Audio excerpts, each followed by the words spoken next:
Mesdames, Messieurs, bonsoir. On va le voir en images. Le département présentait aujourd'hui son schéma de développement économique et touristique pour les 5 ans à venir.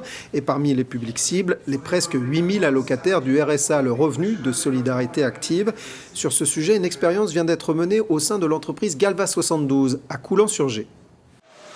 50 emplois permanents, 15 000 tonnes d'acier traitées par an. La situation de l'entreprise Galva 72 est plutôt florissante en période de crise. Lors de sa création en 2010, le Conseil général de la Sarthe avait assorti sa subvention de 200 000 € d'une obligation de création d'emplois. Le chef d'entreprise, Gilbert Cosnet, s'était alors engagé à recruter et à former des allocataires du RSA. On m'a fait passer mon permis cariste et mon permis pour conduire les ponts roulants. Et puis ensuite, on m'a donné un CDI. On a recruté une dizaine de personnes, ça représente à peu près 20% par rapport aux personnes embauchées non qualifiées. Aujourd'hui, qui sont réellement intégrées dans l'entreprise. Ça a été un petit peu plus long, mais ça s'est vraiment très bien passé. Aujourd'hui, on ne pourrait pas les reconnaître. Ce test grandeur nature initié par le département a donc porté ses fruits. Les élus entendent maintenant le généraliser à l'ensemble du territoire en associant subventions publiques et obligations d'embauche dans le vivier des bénéficiaires du revenu de solidarité active.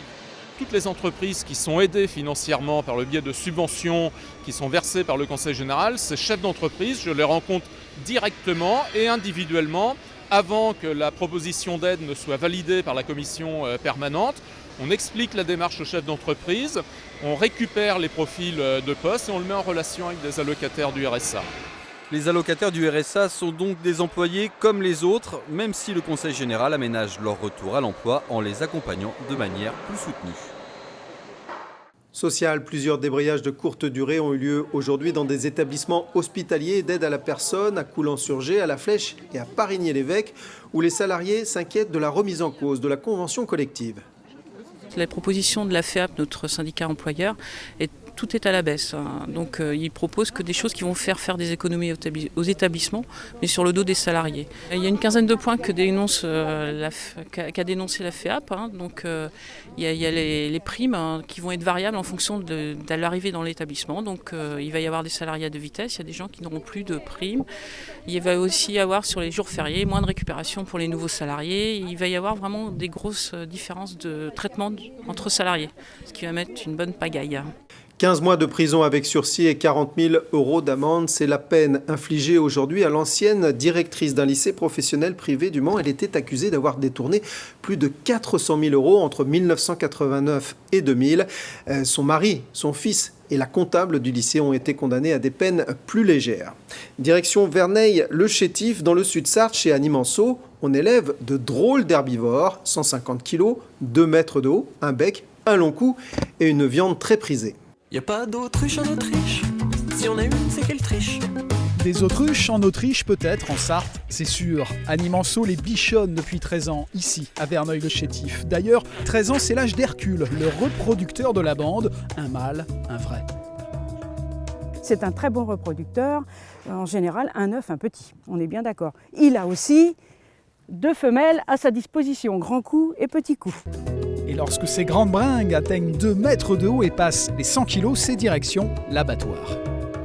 Ils partent à l'abattoir, c'est vrai, mais ils reviennent pour les clients. Les clients veulent de la viande, des rôtis, des pavés, des steaks, des rillettes, des pâtés, des saucissons. Et même les coquilles d'œufs se transforment en objets de déco. Rien ne se perd, alors pourquoi l'élevage d'autruche est-il en chute libre ? 350 éleveurs en France dans les années 80, une centaine aujourd'hui. On a légiféré, normé, et devenir éleveur d'autruche relève désormais du parcours du combattant. Aujourd'hui, il faut avoir un BTS, il faut monter le dossier avant d'avoir les autruches, il faut avoir l'autorisation de l'ASV et l'accord pour avoir des sujets sur l'exploitation.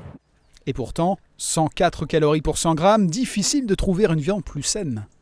Vous êtes cardiaque, vous avez du diabète, vous avez du cholestérol, vous avez un régime spécifique, il y a plein de choses qui font que tout le monde peut en manger. Tout le monde pour les manger, mais bientôt plus personne pour les élever. Les autruches en France vont devenir aussi rares que les autruches en Autriche. Si, c'est vrai. J'ai vérifié. Non, il n'y en a pas. Une image du week-end, à présent celle de la 25e heure du livre. 26 000 personnes y ont participé. Après l'Océanie, cette année, la thématique des peuples premiers tournera autour des Incas l'an prochain. Autre manifestation du week-end, les 24 heures camions, avec pas moins de 48 500 entrées au compteur pour assister aux courses, bien sûr, mais aussi au défilé des camions décorés, une catégorie qui est devenue une histoire de famille chez les Durand. Rencontre. Beau comme un camion, pour la famille Durand, l'expression est pratiquement devenue un mode de vie. Père et fils sont dans le transport routier, mais c'est la mère, Marie-France, qui mène la tribu, et c'est elle qui a choisi le thème du casino pour le tout dernier véhicule de la flotte. 2 mois ont été nécessaires pour cette peinture. Quant au budget, c'est top secret. C'est une passion avant tout. C'est plus qu'un métier, c'est une passion aussi. En même temps, dans une entreprise de transport, j'ai 10 chauffeurs. Tous les camions sont décorés? Non, pas tous, non. Je pense que les camions décorés, on les fait super attractifs. Bah voilà, et qu'on ne peut pas donner ça à n'importe qui non plus, faire attention. Ouais. Enfin, nous, c'est une histoire de famille, quoi. J'ai 2 fils passionnés aussi, Sébastien et Stéphane, donc voilà. On est heureux, c'est notre passion. Et vous-même, vous conduisez? Ouais, j'ai mon permis aussi. Peindre un camion, c'est bien, mais l'aménager aussi à l'intérieur, c'est le must. Quand on doit passer des heures dans une cabine, autant qu'elle soit personnalisée. Sébastien a tout conçu pour que l'habitacle soit à son goût. Il y a 5 semaines de travail, oui, tout à fait. On a tout sorti, les sièges, tout de A à Z, il n'y avait plus rien. Et 5 semaines de travail. Ouais. La récompense de ce travail, c'est déjà le regard envieux des amoureux de poids lourds et c'est surtout l'honneur d'aller se faire admirer par le public en défilant sur le circuit Bugatti. Le rendez-vous est déjà pris pour l'an prochain avec, qui sait, une nouvelle œuvre d'art format XXL.